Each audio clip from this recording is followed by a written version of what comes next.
नमस्कार प्रिय विद्यार्थियों। हिंदी साहित्य के इतिहास के संबंध में आज हम जिस इतिहास ग्रंथ की चर्चा करने जा रहे हैं वो सबसे अधिक प्रामाणिक, सबसे अधिक वैज्ञानिक और बहुत तार्किक इतिहास माना गया। वो इतिहास ग्रंथ है आचार्य रामचंद्र शुक्ल द्वारा लिखा गया हिंदी साहित्य का इतिहास। ये ग्रंथ हिंदी शब्द सागर की भूमिका के रूप में आचार्य रामचंद्र शुक्ल ने सन 1929 में लिखा।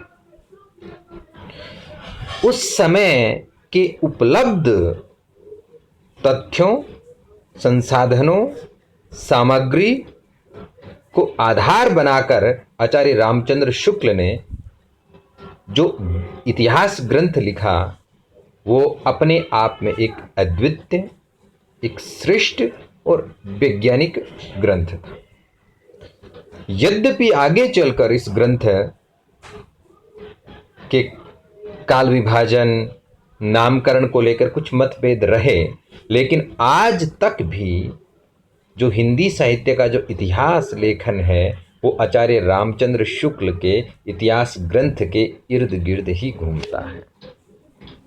या तो उनके पक्ष में कुछ इतिहास ग्रंथ लिखे जा रहे हैं जो एक तरह से शुक्ल परंपरा का विस्तार है, या थोड़ा बहुत उनके इतिहास ग्रंथ की, इतिहास लेखन की विधि के विपरीत जाकर इतिहास ग्रंथ लिखने का प्रयास हुआ है, जिसे बहुत प्रसिद्ध आलोचक नामवर सिंह जी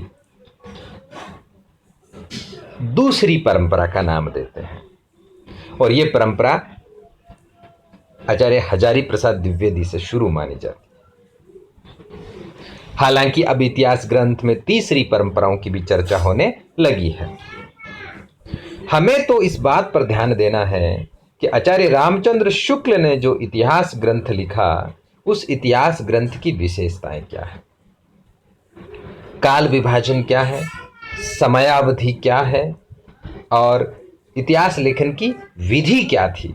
हम इन तीन बिंदुओं पर आज चर्चा करें। आचार्य रामचंद्र शुक्ल ने जो हिंदी साहित्य का इतिहास लिखा उसमें जो काल विभाजन किया, जो मैंने पहले भी बताया कि पहला जो काल है आदि काल है, उसे उन्होंने वीरगाथा काल कहा है और उसकी समयावधि 1050 से 1375 विक्रम संवत है। दूसरा पूर्व मध्यकाल, जिसे हम भक्ति काल कहते हैं, इसकी समयावधि 1375 विक्रम संवत से 1700 विक्रम संवत। तीसरा काल उत्तर मध्यकाल, जिसे रीति काल कहते हैं, 1700 विक्रम संवत से 1900 विक्रम संवत।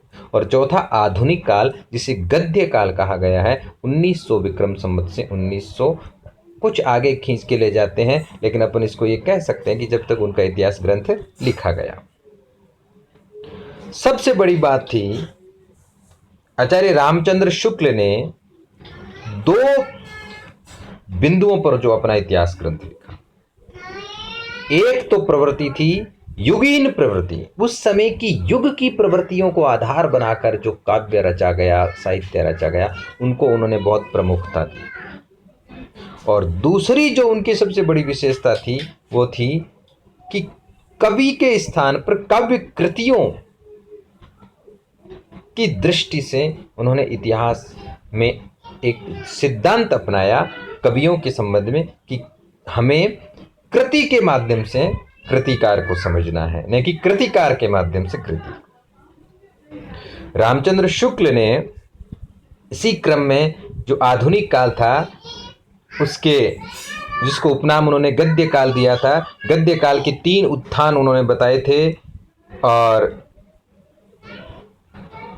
फिर काव्यखंड, और काव्यखंड में 4 प्रकरण और 3 उत्थान बताए थे। मैं जो आपको कहना चाहता हूं, ये कहना चाहता हूं कि अब तक जो हिंदी साहित्य का इतिहास लिखा गया उन सब में आचार्य रामचंद्र की इतिहास लेखन की विधि, प्राप्त सामग्री का वैज्ञानिक विश्लेषण